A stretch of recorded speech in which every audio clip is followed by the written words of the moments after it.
Hey, welcome to another video. This painting was really fun to work on. It was a big undertaking inspired by my trip to Seattle. Let's get started. These are my original concept designs for the character. I ended up going with the third outfit, but mixing in some pieces from the first as well. I originally did this sketch digitally to get the general layout of how I wanted it to look, and then I transferred it over just to some regular scrap paper to flesh out the details a little bit, and then I transferred it over to my hot press watercolor paper. And if you don't know, hot press paper is just a little bit smoother and a little bit less dense than a cold press paper, so I like it for doing these big detailed paintings. You have to deal with a little bit less of the texture of the paper, and you can kind of see the texture of the paint better, which is cool. So I go over my lines with my light pad with pencil first, once again, so I can flesh out my details and really see what things are going to look like. With this particular sketch, I actually started out a little bit less detailed than I usually do and did a lot of the finishing detail work on the watercolor paper, which I don't usually do, but it ended up working out pretty well. I knew I was going to be working with a pretty dark color palette going into this painting, so it wasn't really something I was worried about. Usually I like to keep my paper as clean as possible, which is why I end up doing so many variations, but for this it worked out. Now I'm going over my lines with my 0.1 micron pen and really working in the details of the city behind her. I do leave some areas blank. As you can see, I don't go over the hands until I really know exactly how I want them to look and fit in with the rest of the piece. A lot of little details like that, especially things that we are so familiar with and know when it's wrong, I like to leave until I have most of the rest of the line work in, so I can be sure that it's really nice and perfect. So this last week I had my wisdom teeth out, which is why this video is so late. I couldn't record audio until today. It's even a little bit rough right now, so I apologize if I'm a little bit hard to understand. I'm still just a little bit swollen. And like I said before, this piece was inspired by my trip to Seattle. I was driving, I thought I saw a piece of the bridge was bent over or something, and it wasn't. It was perfectly fine, but then this whole post-apocalyptic scene just kind of came into my mind, so I ran with it.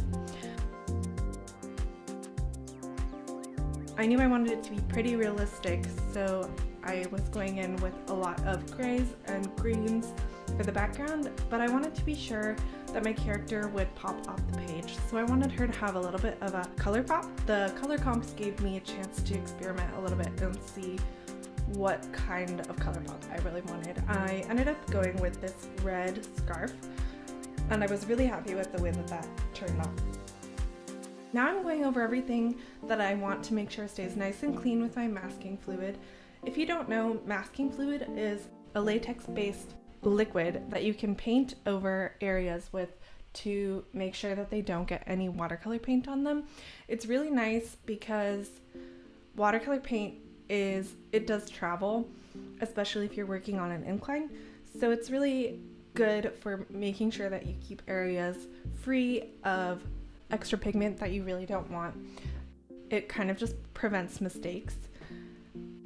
I like to be pretty fluid with my watercolors, especially when I was painting the sky. I knew I wanted it to be blendy wet on wet style, so I wanted to allow myself the freedom to be a little bit messier, and that's why I went over her entire hairline area to be sure that she didn't get any of that blue on there.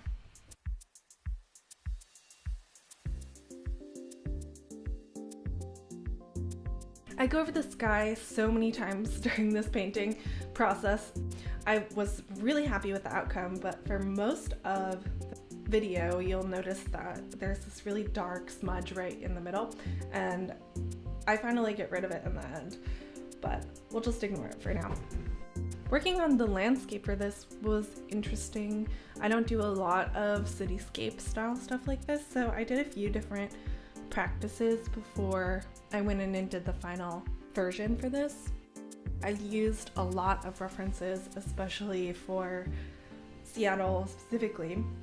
In a few of my studies, I directly traced over Seattle skyline just so I could get a really good feeling for how the city is laid out against the sky. I go over everything so many times, building up the color, really letting it settle, and this painting took me quite a while to finish, especially because I had my wisdom teeth out right in the middle of it. I was almost done. I tried to finish it the day before because I knew that I wouldn't be able to work on it for a little bit after. I didn't quite make it. This painting does take place over about a span of a week, and even after I finished the painting, probably on day 3 after I had my teeth out, I wasn't able to record the audio until today, which is day 6.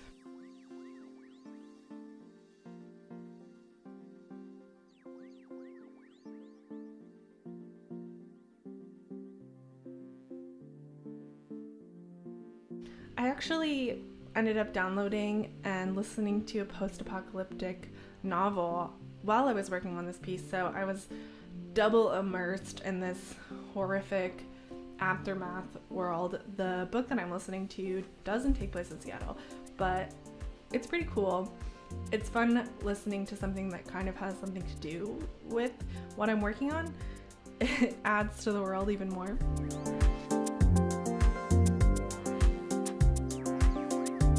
This is after my procedures, so this is probably 3 days later. So I had a little bit of time to step away and decide what I wanted to change about what I had done, and I knew that I felt like the background was a little bit too contrasted, which is what I was practicing while working on this painting, having high contrast and a lot more values than I usually do. But I think I went a little bit overboard, at least in the background, and she kind of melts with the rest of it.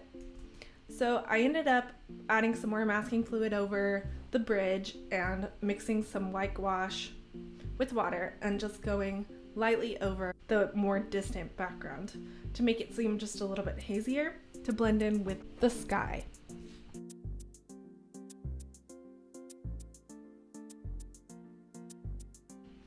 Also, my recording was a little spotty, so I missed getting when I did the texture on the scarf, which is one of my favorite parts of this painting. So take a look at that when you see the close-up. I think that it adds a lot. I also missed recording when I did the white outline.